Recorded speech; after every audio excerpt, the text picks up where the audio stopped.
Selamat datang di Virtual Spoiler. Jangan lupa like, komen, subscribe, dan follow. Chapter 728, Terowongan. Ya, menurutku itu juga sangat berkaitan dengan garis keturunan, gumam naga iblis. Kita sudah pernah menjelajahi 4 lautan, tapi belum pernah melihat seseorang yang benar-benar menentang langit. Bagaimanapun juga, kamu harus berhati-hati jika bertemu Xiangzi lagi. Jika kekuatan transformasi naganya terus meningkat beberapa kali lipat, itu bisa menjadi masalah besar. Sinar dingin melintas di mata Yun Xiao. Ia berkata dengan tenang, "Aku juga merasa ada yang tidak beres dengan Xiangzi itu. Aku khawatir dia bukan sekadar keturunan kerajaan dari 4 lautan. Jika ada kesempatan, aku ingin menyelidikinya sendiri. Mungkin aku bisa menemukan rahasia naga sejati." "Hati-hati saja," kata naga iblis sambil tersenyum pahit. "Aku juga berharap bisa menjangkau tingkat kekuatan seperti itu suatu hari nanti." Yun Xiao tidak menjawab. Ia hanya diam dan terus mengendalikan kuali gunung dan sungai membakar darah iblis untuk dimurnikan. Namun, tiba-tiba ekspresinya berubah drastis. Wajahnya pucat seketika dan seteguk darah keluar dari mulutnya. Matanya membelalak karena terkejut. "Apa yang terjadi?" "Serangan balik kekuatan jiwa," serunya. "Apa?" Naga iblis ikut terkejut. "Apakah benda itu begitu sulit dimurnikan sampai bisa melahap jiwamu di dalam tablet alam dewa?" Yun Xiao menggeleng pelan, wajahnya masih pucat. "Kekuatan jiwaku memang rusak parah, tapi ini bukan karena kuali. Sepertinya aku tidak bisa memurnikan darah iblis terlalu terburu-buru." Tubuh jiwa, cahaya bintang, hancur. Ia menarik napas dalam-dalam, lalu duduk bersila di udara dengan mata tertutup. "Biarkan aku menenangkan diri dulu. Sekarang banyak informasi yang membanjiri pikiranku. Aku harus mencerna semuanya satu persatu." Naga iblis terdiam. Api Phoenix sejati di dalam kuali perlahan meredup. Kuali besar itu terus berputar di udara, tapi semakin lama semakin lambat hingga akhirnya berhenti sepenuhnya. Keringat dingin sebesar biji kacang mengalir di dahi Yun Xiao. Ia tidak tahu apakah itu karena kesulitan menahan informasi yang masuk atau karena kerusakan besar pada jiwanya. Setelah waktu yang cukup lama, ia akhirnya membuka matanya. Wajahnya masih pucat. Ia segera menelan sebuah pil, dan baru setelah itu warna di wajahnya sedikit kembali. "Bagaimana kondisimu?" tanya naga iblis dengan cemas. "Tubuh jiwa cahaya bintangmu hancur dan jiwamu terluka parah? Tapi itu kan hanya manifestasi tingkat 2. Yun Xiao menggeleng dan tersenyum pahit. "Sekarang aku mengerti kenapa Yuan Gaohan sangat menghargai jiwa tingkat 8-nya. Sekali hancur, jiwanya benar-benar rusak selamanya. Aku khawatir akan sulit bagiku untuk melangkah lebih jauh setelah ini. Aku tidak akan menggunakan metode ini lagi untuk mengintai. Kini kekuatan jiwaku bukan hanya rusak parah, bahkan wilayah jiwaku juga melemah. Jika turun sedikit lagi, aku bisa jatuh ke tingkat ke-7. Hanya memikirkannya saja sudah membuatku ingin menangis." "Itu serius sekali," seru naga iblis. "Siapa suruh kamu bertindak gegabah? Belajarlah dari kesalahanmu. Masa depanku juga bergantung padamu. Oh ya, sebenarnya apa yang terjadi di sana sampai tubuh rohmu bisa hancur di dalam urat nadi bumi?" Ekspresi Yun Xiao tiba-tiba menjadi serius. Ia menjawab perlahan, "Sebenarnya, ada seseorang dari tempat suci di sana. Sepertinya pihak mereka sedang menyelidiki rahasia Boneyard. Aku mengikuti aliran mata air dan masuk ke ruang yang sangat aneh. Di sana, aku bertemu orang-orang dari tempat suci. Mereka terkejut melihatku dan berusaha menangkapku untuk diinterogasi. Aku berhasil mendapatkan banyak informasi dari mereka. Tapi akhirnya, aku dibunuh dalam sekejap." Naga iblis terdiam sejenak, lalu berkata kaget, "Tempat suci? Apakah kau berniat melanjutkan penyelidikan itu? Sepertinya masalah ini jauh lebih dalam dari yang kukira." "Tentu saja akan kulanjutkan," jawab Yun Xiao dengan tegas. "Ini berkaitan dengan asal-usul air, dan itu kunci untuk sepenuhnya membuka kekuatan tablet alam dewa. Tidak mungkin aku menyerah begitu saja." Namun, tiba-tiba ekspresinya berubah lagi. "Tidak baik." Dalam sekejap, tubuhnya menghilang dari dalam tablet alam dewa dan muncul kembali di taman. Kerusakan pada kekuatan jiwanya membuat kendalinya atas senjata tingkat 9 menurun drastis. Dinasti Bell mulai bergetar hebat, sementara pedang boneka mayat menjadi liar di dalamnya. Tablet alam dewa dan 3 pedang bintang dingin dari surga utara ikut melemah dan perlahan lepas kendali. Butiran keringat menetes deras dari dahi Yun Xiao, tapi ia tidak bisa menahannya lebih lama lagi. Bang! Dengan suara ledakan keras, dinasti Bell akhirnya terpental. Pedang boneka mayat yang mengamuk berubah menjadi cahaya pedang dan mematahkan penghalang 3 wilayah serta pola pedang. Ia menukik ke arah mata air di dekatnya, menimbulkan gelombang besar sebelum akhirnya tenggelam ke dalamnya. Wajah Yun Xiao memukat saat ia tiba-tiba menyingkirkan semua artefak mistik. Matanya berubah menjadi merah darah ketika menatap ke arah mata air yang dalam, namun pedang boneka mayat itu sudah lama menghilang. Sepertinya dia sudah kabur cukup jauh, tapi hanya ada satu jalan di bawah sana. Apa mungkin dia melawan arus?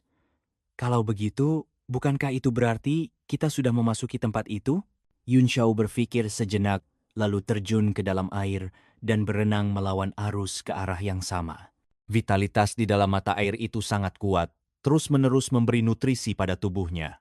Kekuatan jiwanya memang perlahan pulih, tapi akan sulit kembali ke puncaknya dalam waktu singkat. Ada kekuatan hidup yang begitu kuat di dalam air ini, ujar naga iblis dengan nada terkejut. Tapi mengapa aku tidak melihat satupun makhluk hidup di dalamnya? Yun Xiao mengerutkan kening sambil menatap sekeliling. Memang benar, tak ada satupun makhluk hidup. Hanya saja, sebelumnya ia tidak menyadarinya. Saat ia semakin dalam memasuki urat bumi, keadaan menjadi gelap dan suhu air pun semakin dingin. Beberapa jam kemudian, Yun Xiao akhirnya mencapai ruang bawah tanah yang sangat luas. Dalam cahaya redup, ia bisa mendengar suara samar dari kejauhan. Kerut di dahinya semakin dalam. Kemana perginya pedang boneka mayat itu? Ini satu-satunya jalur yang kita lalui dan bagian atas dijaga oleh para suci. Apa mungkin makhluk itu menyelinap keluar? Ia berenang perlahan, tapi semakin lama semakin merasa ada yang tidak beres. Tidak mungkin keluar. Dengan sifat boneka mayat itu, mustahil tidak ditemukan. Apa mungkin ada jalur tersembunyi di dalam air ini? Yun Xiao mulai memeriksa dasar air dengan hati-hati, namun tetap tidak menemukan apapun. Tidak ingin menyerah, ia kembali menyusuri jalur sebelumnya dan mencari di sepanjang dinding air. Benar saja ia menemukan sesuatu yang aneh. Seluruh saluran air tampak sangat jernih hingga dasar terlihat jelas. Tidak ada makhluk hidup di dalamnya. Hanya ada beberapa tiang pendek yang muncul di dasar sungai, seolah tertanam kuat di dalam dan tersisa sekitar 2 kepalan tangan di atas permukaan. Tiang-tiang itu tampak disusun dalam pola tertentu. Ini formasi tersembunyi. Apa mungkin ini pintu gelombang bawah tanah? Yun Xiao sedikit terkejut.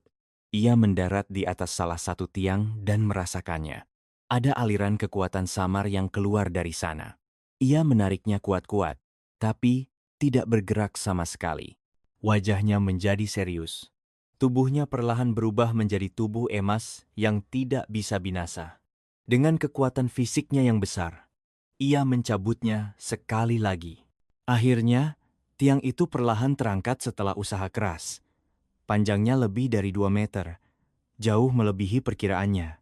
Suara kecil terdengar ketika tiang itu tercabut, dan air jernih mulai mengalir ke dalam lubang tersebut. Yun Xiao menatap tiang itu, dan wajahnya berubah pucat. Tubuhnya bergetar hebat. Sebagian besar tiang itu berwarna hitam, hanya bagian atasnya yang masih terlihat bersih. Permukaannya penuh korosi, dan Yun Xiao langsung mengenalinya. Itu adalah korosi yang disebabkan oleh Chi Iblis. Ia menuangkan kekuatan jiwanya ke dalam tiang itu dan memeriksanya dengan hati-hati.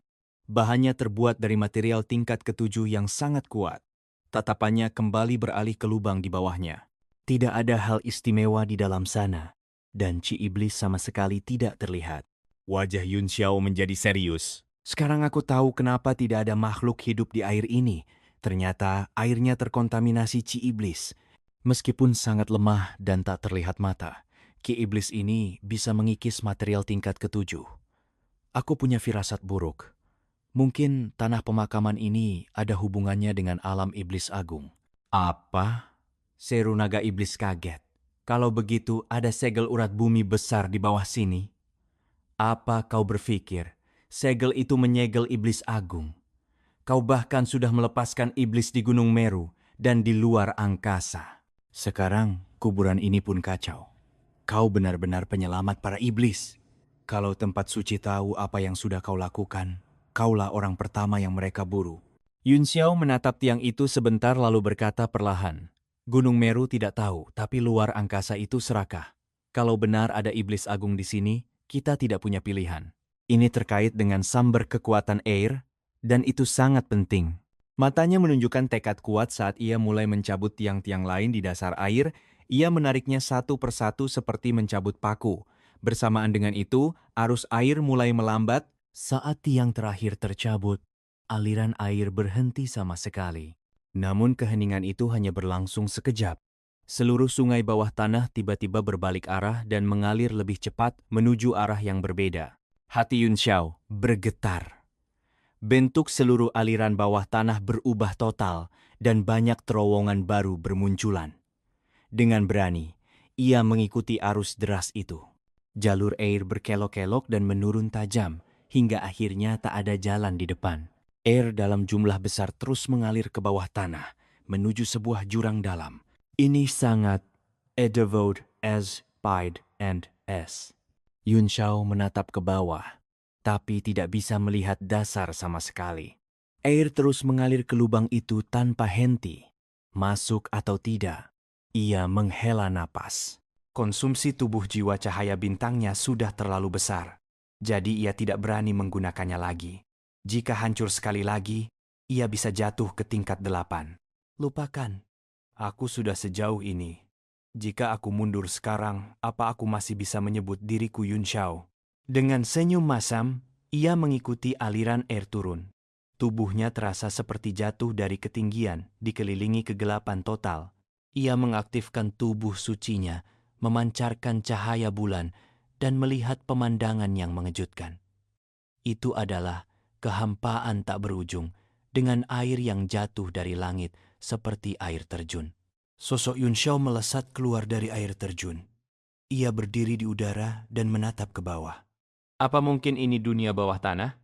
Dengan lubang sebesar itu di bawah sini, kenapa tanah pemakaman ini tidak runtuh? Di bawah cahaya bulan sucinya, dunia di bawah sana terlihat penuh bebatuan, suram, dan tanpa tanda kehidupan.